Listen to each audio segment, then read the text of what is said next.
When you install EndNote, it should add a tab to your Word toolbar, which gives you the EndNote commands.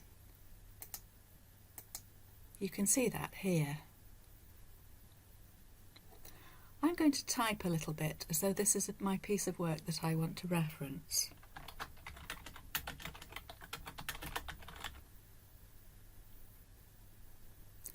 And now I'm going to insert a citation.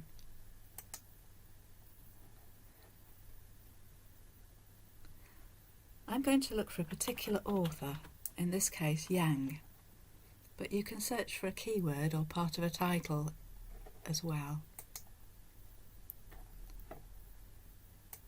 I'll choose the one I want and click Insert.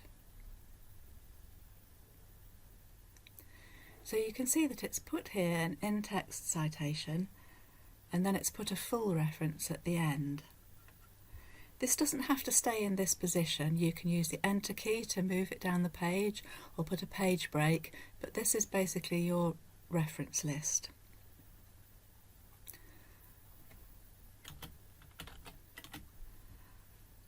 Another way to insert a reference is just to go into EndNote, highlight the reference that you want,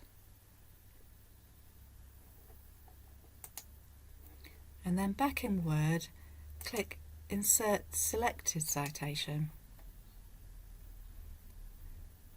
Either method works, it's just a matter of personal preference.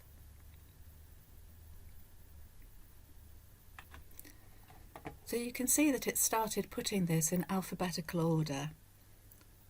That's because if you look here, you can see I'm using APA 6th Swansea, which requires an alphabetical list. I can use lots of different styles. You can see some here, and then you can select another style to get an even longer list. I could use a numbered style, for example Vancouver, and that changes your list to a numbered format. Or there are different types of author date style.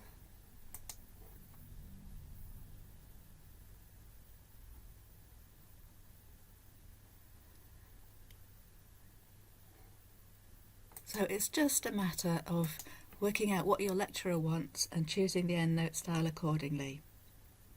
It's very easy, as you can see, to change style if you need to, so if you do happen to choose the wrong one, it's very easy to fix.